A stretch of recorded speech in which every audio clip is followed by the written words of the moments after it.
Hi everyone, my name's Aisha and I'm a dual qualified foundation doctor. I'm also the OMFS Survival Guide lead and welcome to the DCT crash course. This first talk in the series is a little bit about kind of being part of the hospital team and what your role as a DCT in OMFS will involve. We're just going to kind of run a little bit through kind of some handy hints and tips, what your day, depending on what you may be doing, may look like, and some other sort of bits of information about who you can ask for help. So slightly tongue-in-cheek, but here are some items that, I'm sure quite a few of us would say vary on kind of being essential and very useful for you, especially on your days on call. So I'll start with the M&M bucket.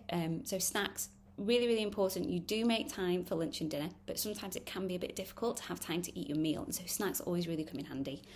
Obviously, as a dentist, we don't recommend eating M&Ms all day, but it is really useful having something that you can eat quickly in your bag. And same for keeping hydrated. My unfortunate choice of poison was Pepsi Max back in the day, but remember to drink and stay hydrated. In terms of other items that you'll need, pen torch, so that's the picture at the top. So these are invaluable. You'll need it to look in mild, check patients' eyes and pupil responses. They are readily available in the hospital, so don't be rushing to buy anything expensive. And on the same vein, the skin markers that you can see in the top right hand side. So we often need these to mark the side of the operation for our patients, and they're not very easily found on different wards. So it's always really useful to have a little bit of a stash of them in your pocket or something, just in case you're seeing patients on other wards and they need to be marked prior to theatre. In the bottom left, we've got general pens. So depending on where you're working, you may be working in a paperless hospital and you might not need quite as many pens as what I do working in a non-paperless hospital. But again, always really useful. And yeah, don't buy anything expensive. I unfortunately spend most of my shift scattering pens around the hospital. So, just your standard boring biros will do. And in the middle here, just a suggestion, I often find people don't really tend to take me up on this, but I found it really useful having a head torch. It frees your hands up because you're often sort of seeing and treating patients in A&E by yourself. So, you may be trying to incise and drain an intraoral abscess or splint a tooth and you won't have someone to retract for you. So having the light on your head rather than having to hold a pen torch in one hand, suction or a scalpel in the other one is really useful. So here's a little bit about your general role as a DCT in OMFS. So it's really important to remember that whilst you're dentally qualified and you're not medical doctors, you do fulfil the role of junior doctors within our specialty. So as a result, you are going to be trained in and you'll be using, transferable knowledge and skills that you've got through dentistry to manage patients with Max-Fax pathologies. Max-Fax is a medical surgical specialty, so these patients will be inpatients on wards and you will be doing some things that are a little bit out of your comfort zone initially, but you'll be receiving plenty of support in learning some more basic skills such as taking blood, putting cannulas in, inserting NG tubes and assessing patients with trauma, swellings and other acute issues in A&E. Some of which we will be covering in our crash course as well. So the general duties that you'll be doing will be covered in your local inductions and they will vary, but generally speaking, when you're on call, you're going to be taking referrals from A&E and other hospitals. You'll also be speaking to lots of GPs, lots of dentists, and you're going to be seeing patients with Max-Fax related issues on other wards as well. So, unfortunately, sometimes patients will have a fall in another ward, they may have a facial laceration that needs suturing, or they've been an inpatient for a while, have developed a facial swelling and need you to go and assess them, etc. You will also be doing other things such as attending theatre to assist, and as you get a bit more advanced you'll be getting a bit more involved in some of the operations and be doing some of them yourselves, and you'll also be seeing patients on clinics and maybe MOS lists and things depending on whereabouts you work. It is a really steep learning curve, but you've already got loads of skills and knowledge that you're going to be putting into practice. I do have some extra learning resources at the end of this, and obviously this crash course and our programme across the year hopefully will be very helpful for you as well. There are going to be lots of opportunities for you to learn from your seniors and other members of staff as well. Like, just ask. I found so many other sort of allied healthcare professionals really, really invaluable in my training. And, even now as a medical doctor, I'm always asking our ward pharmacists for help, and their advice on certain prescribing and things. The aim isn't to learn medicine this year, but you are going to be involved with and you are going to be managing some medically unwell patients as well with the aid of your seniors and other medical professionals as well. Max-Fax might not be your end career goal, and I imagine for the vast majority of you it won't be, but it's really important to remember that we are all healthcare professionals and there's patients to be managed and cared for. Sort of getting involved with the job as much as you can and seeing and learning as much as you can will benefit you as a dentist as well if you go back to practice, because you're going to feel much better about the job if you sort of integrate into the team and make some attempts to enjoy it. But in the same vein, we understand that it is a big change to go from dental practice to a hospital environment, especially those of you who will be doing on calls and night shifts and weekends. So it's really important, to sort of keep in touch with us as your seniors so that we can make sure that we can, help you get the most out of the job as possible. And you're, as I've just said, so your consultants and your registrars are here to help. So the registrars are usually your first point of contact, and they're going to be your main source of help and teaching over the next year as well. The next few weeks when you first start, it's going to be a bit of an information overload, but you're going to be well supported in learning the new skills in a new environment, and hopefully your local inductions will help you sort of gain a little bit about where things are in the hospital, who to go to, and kind of your local protocols as well. The healthcare team involved in the care of a patient in the hospital it's massive, and it includes doctors of different grades and specialties. There'll be staff nurses, specialist nurses, pharmacists, physios, speech and language therapists, dietitians, social workers, occupational therapists, and that's just to name a few. There's other members of the healthcare team that do have really sort of distinct roles, and you're going to learn a bit more about these as you go through the year and who and how to involve them if you've not already been asked to by your senior team. The nursing team on head and neck wards are usually really, really experienced, and they'll be able to help you with lots of things. So they'll be able to direct you, sort of towards paperwork. They'll be able to help you do bloods, put cannulas in, NG tubes. So it's really important that you build a good relationship with them, because they'll be really supportive and they'll help you out when needed. I would also make sure that people are aware that you're not medically qualified, because obviously you're in a hospital and people are aware that MATSFATs need to be dual qualified, but they're not often aware that as DCTs or SHOs that you are singly dentally qualified, and I think that's also really important to let people know, and you'll find that they're often a bit more empathetic to you when you may be struggling with certain tasks that they would be able to expect a doctor to do. Having a think about kind of sharing wards with another specialty. So depending on where you work, you may be sharing with either plastics or ENT. And again, it's really good to build relationships with the other medical doctors there, because sometimes we have to swap and we have joint cases with like ENT, plastics or orthopedics. And the junior doctors on those specialties can help you with some like medical issues with patients that you might come across. They can look at your ECGs, look at the chest x-rays, especially if your MATSFATs team aren't around, like say if it's out of hours. And as I said earlier, you are going to be relying really heavily on the expertise of these other healthcare professionals, so it is really important to build good working relationships with them. Try and assist them with their MATSFATs or dental queries where you can, because you are going to find that like general head and neck and sort of dental issues are actually very specialist. I think I did about 3 days in medical school, so you are going to be able to help other doctors with their own queries in this area an awful lot more than what you'd think. Do try and see patients in a timely manner when you're asked to go, and where it's appropriate as well, because sometimes we are asked to see things like chips teeth that we can't really do much about in hospital. But your kind of specific areas that you're able to manage and what materials and things are available to you will be covered locally as well. So I'm now just going to go through a day in the life of a DCT doing various things, so on-call, theatre and clinics. So we're going to start with being a dentist on the ward. So when you're on call or when you're on the ward, you're going to start your shift with a handover. So the handover details basically all of our current inpatients, any patients that may be waiting to be seen on A&E or other wards, and anyone that's been referred by another hospital to be aware of. If there's nothing else that you remember from this presentation, but this is really important, because a good handover is really, really important, because if things are missed, this is dangerous. It can affect patient care. And so it's really important that you know how your team has decided to hand over, where the handover is found, and how to edit it as well. So each hospital has its own document, depending on where you work. This may be paper, it is usually online, and it's an editable Word document, or it may be found within your electronic patient record system. So you need to make sure that you understand what's required, where to find it, how to edit it. We usually have 2 handovers per day, so we'll have one for the day team, so you will take a handover from the night shift person, and then where at the end of your long day, you'll hand over to your night shift person as well. We do tend to use the SBAR method of handing over, so that's also really useful for discussing patients over the phone with your seniors and other healthcare professionals as well. SBAR stands for Situation, Background, Assessment and Recommendation. We have a whole talk on this in the hospital communication section, so do go and watch that if you want a few more examples of how it's actually done.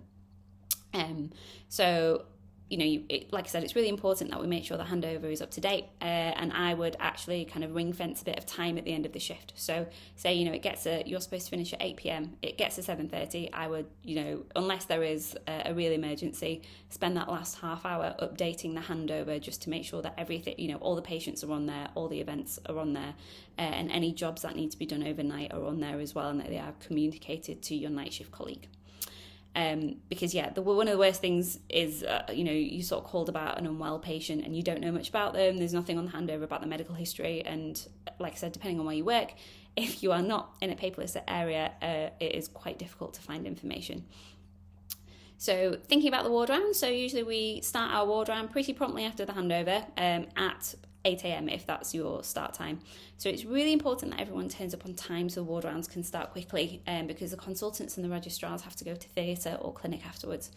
So if you need to get changed into scrubs or something, arrive a little bit earlier so you are ready to go and start work at your start time, say 8 a.m.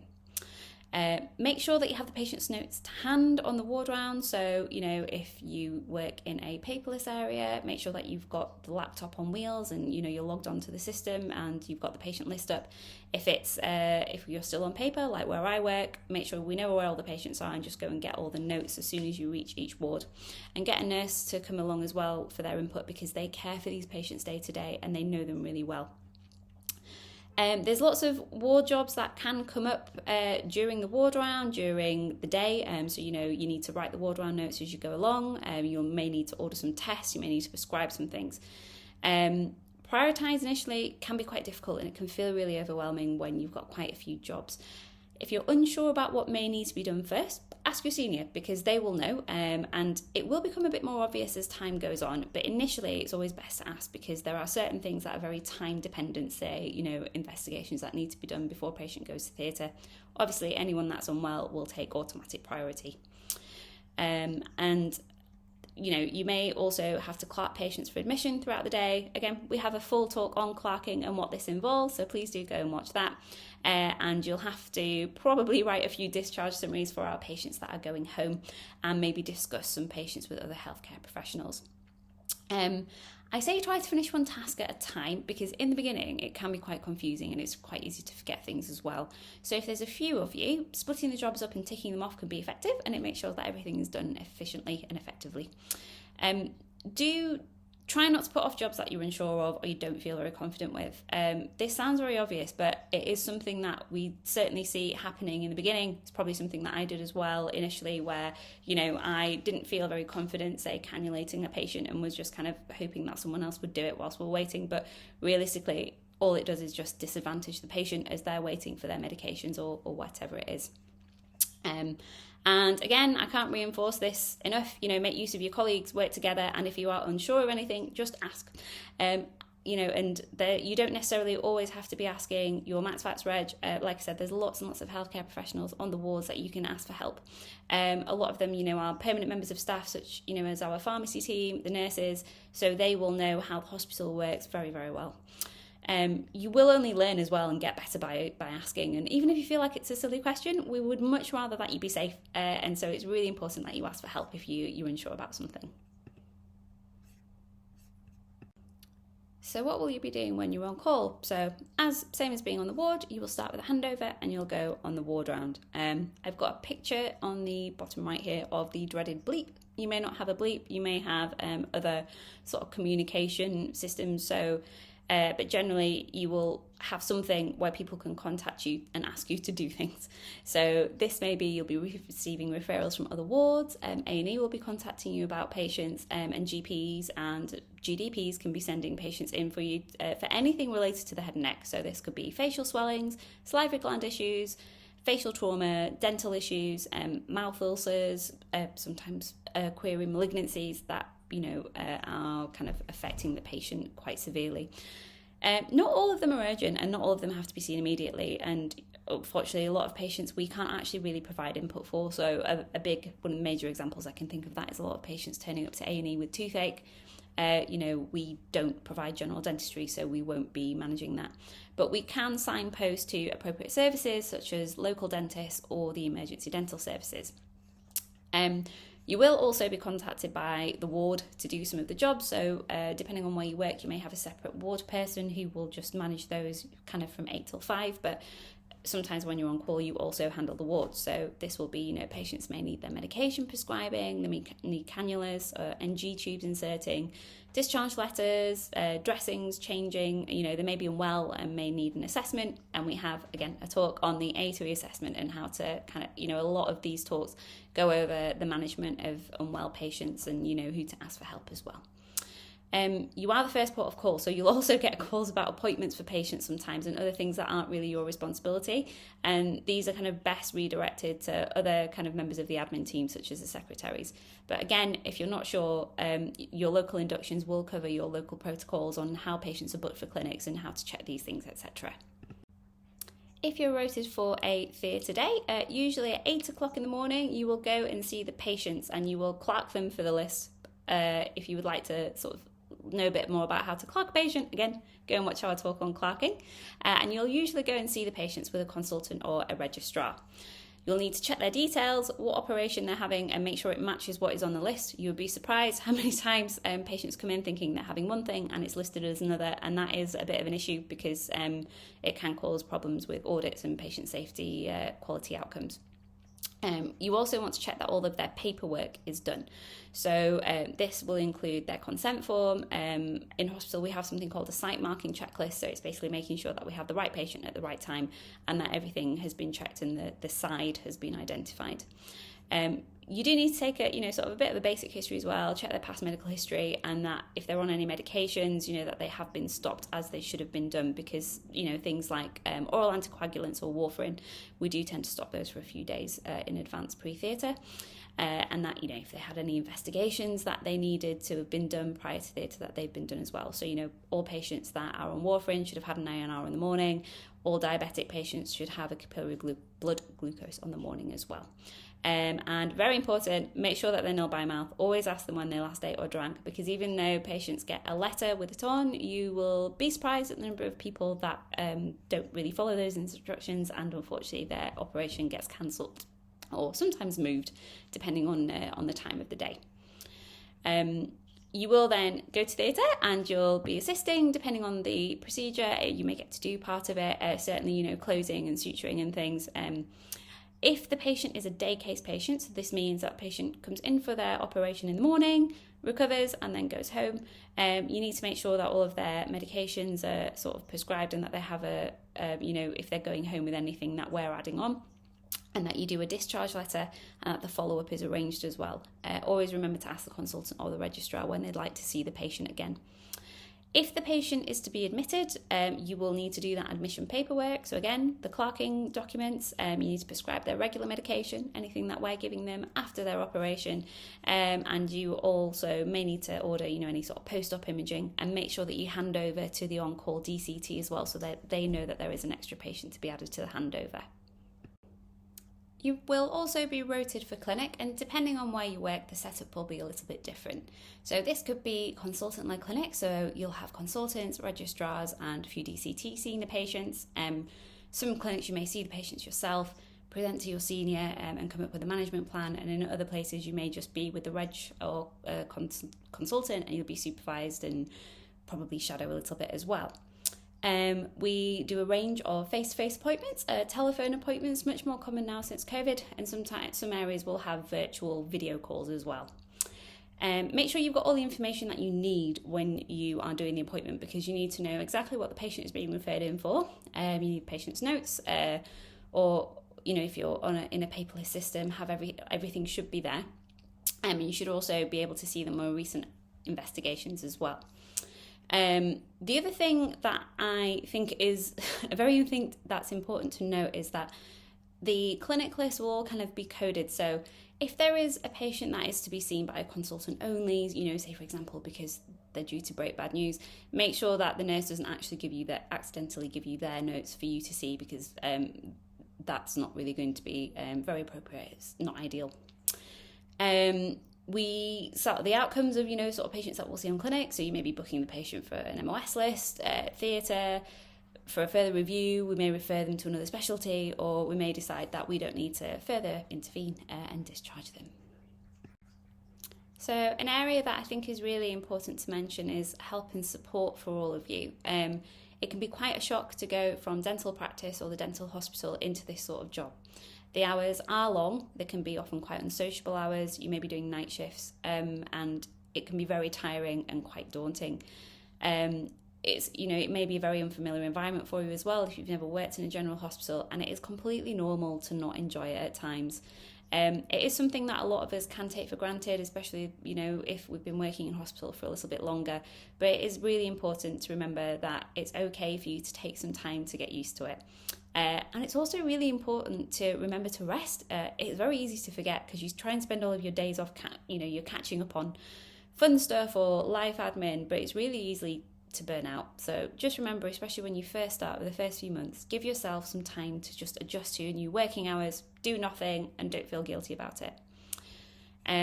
People can have quite a bad time. It is, like I said, it is a medical surgical specialty, and patients can become unwell, and you might see and experience some upsetting things during the job that you might not have come across before.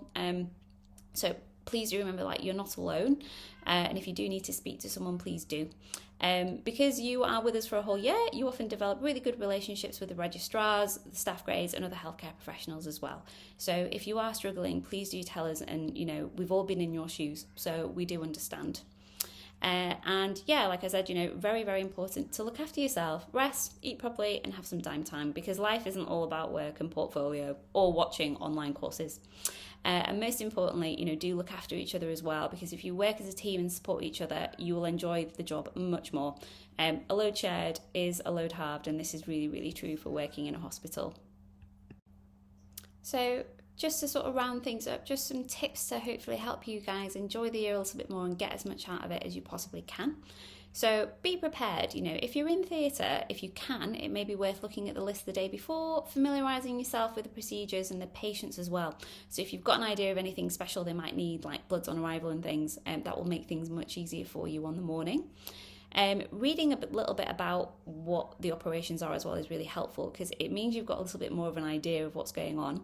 Plus, you're more likely to be able to do something in theatre if you can show that you know something about it as well. Really do make use of the knowledge of the people around you and ask away, because always asking registrars and consultants why they've made a certain decision, why they're using a specific technique, it will help you understand kind of how to progress your own skills and your own knowledge as well. Maybe don't ask these things right in the middle of a patient consultant or an operation, but it will help your understanding.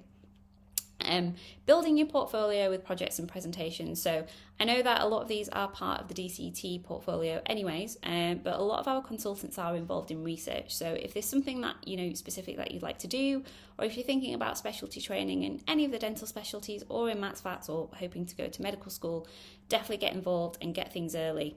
MATSFATS really is an excellent place to build your portfolio and get presentations and publications out of it.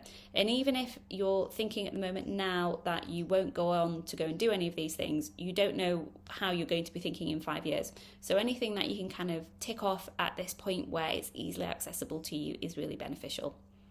And keeping on top of your portfolio. So this goes without saying, you've been doing your logbook throughout dental school and FD, but a MATSFATS job does make it quite a bit more difficult to organise your time due to the changing shift patterns. So trying to check what you've done each month and set a reminder or something, because I had a really bad habit of leaving my logbook, my surgical logbook, for about 6 months, and then I had to go back through 6 months worth of theatre lists and MOS lists and put them all in, and it takes hours. So because the other thing is, if you need things signing off, such as docs and SLEs, it can be quite difficult to get people to sign you off close to your meetings, because people are busy, they have other commitments, they may be on holiday. So do things as you go along. And overall, just get involved. MATSFATS has links to lots of different areas, so if you're interested in restorative, go to the Cancer MDT and meet the restorative dentist there. Go to joint orthognathic clinics if you're interested in orthodontics. Obviously, if you're interested in maths facts, you're in the best place. And there's lots of scope to learn more medical things by going to A&E and, other areas if you'd like, say if you're on a float. So I've just got some generic useful resources here that will be hopefully useful for you throughout the year and in starting your job. So in the top left, this is the homepage of the surgical e-logbook. I would recommend that you definitely, if you haven't already signed up to it, sign up to it. It's free. And sort of be logging everything that you assist with and everything that you do. So all the lacerations that you close in A&E, or the abscesses that you'll be incising and draining as well. The reason that this is important is because for those of you who may go on to do maths facts and go to medical school, this logbook is used as evidence for surgical training. So it's really important that you do have one. And like I said, even if you're not thinking about doing anything like this at the moment, you don't know how things will change. So it's useful to have. The book that is next to the surgical e-logbook picture is really, really useful. It was written by some consultants and trainees in London, and it's very procedural. So it's very much so, if you see this, call the registrar. If you see this, you can manage this yourself. And it does go over, some like bits of prescriptions and other things as well. The yellow eye, so this is an app called Induction. Again, very invaluable. I learned about it far too late, but it has all of the numbers and all the bleep numbers and how to contact people in the hospital that you're in. So it saves you having to sit on hold to the hospital switchboard and ask them to put you through to the med reg, for example. You can just call them directly. Below it is an icon for an app called MicroGuide. This is also available through all of your trust intranets, but it contains all of the antibiotic guidelines for every disease imaginable, but it's all local to your own trust, so it's really important to have access to. And then we also have the Oxford Handbook for the Foundation Programme. Again, has some useful aspects of, managing some simple medical things. Most of our course does focus on managing, sort of doing the initial assessment and management of those initial pathologies that is relevant to you as a DCT and is appropriate for, your level of training. But this is really good for a bit of background reading as well. I have put a screenshot of my trust intranet guidelines, but all of you should be able to access these no matter where you are. Again, they will have guidelines for absolutely everything. Medicine is very, very protocol based now, so there will be a guideline for what to do if someone is hypoglycemic, what to do if they have a chest infection, etc. The Geeky Medics website, I'm sure many of you have seen and heard of it, but it's a really, really brilliant resource, simplifies everything, and it has a lot of practical guides as well. So, if you're wanting to, sort of have a look at how to insert an NG tube or how to put a catheter in, there's some really nice handy guides on there. There's lots of videos that you can watch as well. The BNF app, you absolutely must have on your phones. You will be using it all of the time when you're prescribing your patients regular medications to make sure they don't interact with anything that we're about to give them. And the eFace, so this is on the eLearning for Health website that you should all have access to, because I think you will all have to do the Doctors in Training induction. This was designed by Maths Facts trainees and is kind of similar to our course, and it has lots of other modules on there as well that you can access. And my recording here is covering the BALMS Junior Trainees Group logo, but again, a very useful social media platform. So it's on Facebook, they have their own website, and for those of you especially interested in going into Maths Facts, is a very invaluable resource. Got lots of useful information on there, and other useful learning resources. So that's the end of the talk on your role as a Maths Facts DCT. I hope you found it useful, and thank you very much for joining us. If you've got any questions about anything at all, either this talk, any of the other talks you've watched, do drop us an email at omfssurvivalguide@gmail.com, and check out our website as well. We also have an Instagram page where we'll be posting our future events and flashcards and things as well. Thank you.